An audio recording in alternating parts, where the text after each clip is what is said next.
Chapter 5 Interviewing Techniques. The interviewee. While the patient is usually the primary source of medical history, family members can provide the information in case the patient is impaired or under the care of a parent. Patients that are elderly may also have family members that help express concern for the patient. Family members may also help the patient understand the treatment options. The setting. Interviews with a patient may take place in different settings, including over the phone and in an office. While in an office setting, it is important for the patient to feel comfortable. It is also important to keep the patient's medical information confidential. Nonverbal cues such as a facial expression can be important and can be used to help diagnose a patient. While interviewing over the phone, nonverbal cues cannot be detected, so tone of voice should be considered. Types of questions. There are two types of questions while interviewing a patient. Closed-ended questions are used to get a yes or no response. Closed-ended questions are great for limiting the amount of information needed from the patient. Examples of closed-ended questions can be found on a detailed medical history report. The second type of question is an open-ended question. These questions begin with how, what, why, or when, and are used to get more detailed information about the patient's health. These questions should be avoided when pressed for time.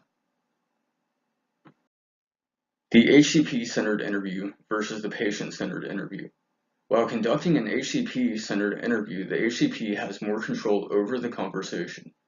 The HCP asks questions to address the patient's first complaint and leads the patient while collecting information.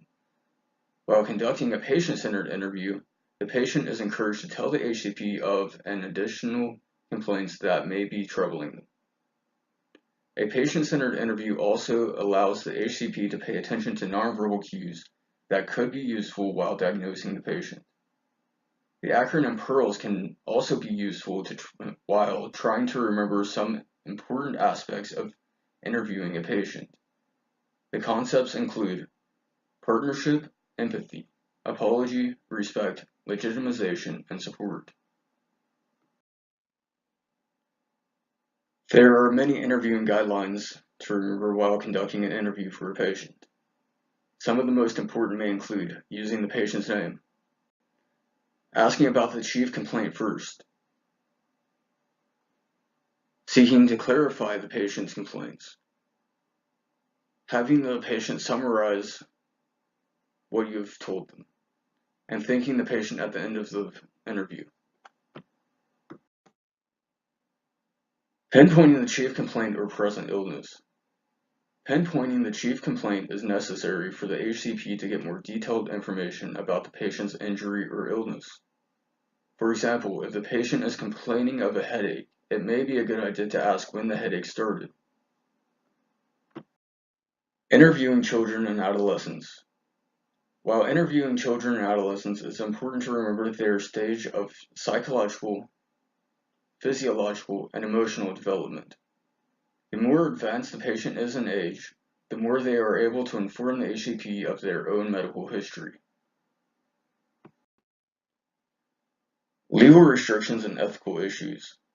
While gathering medical information about a patient, the HCP must follow HIPAA laws. This means conducting the interviews in privacy and keeping all information confidential. This also means keeping phone calls confidential and only speaking with the patient.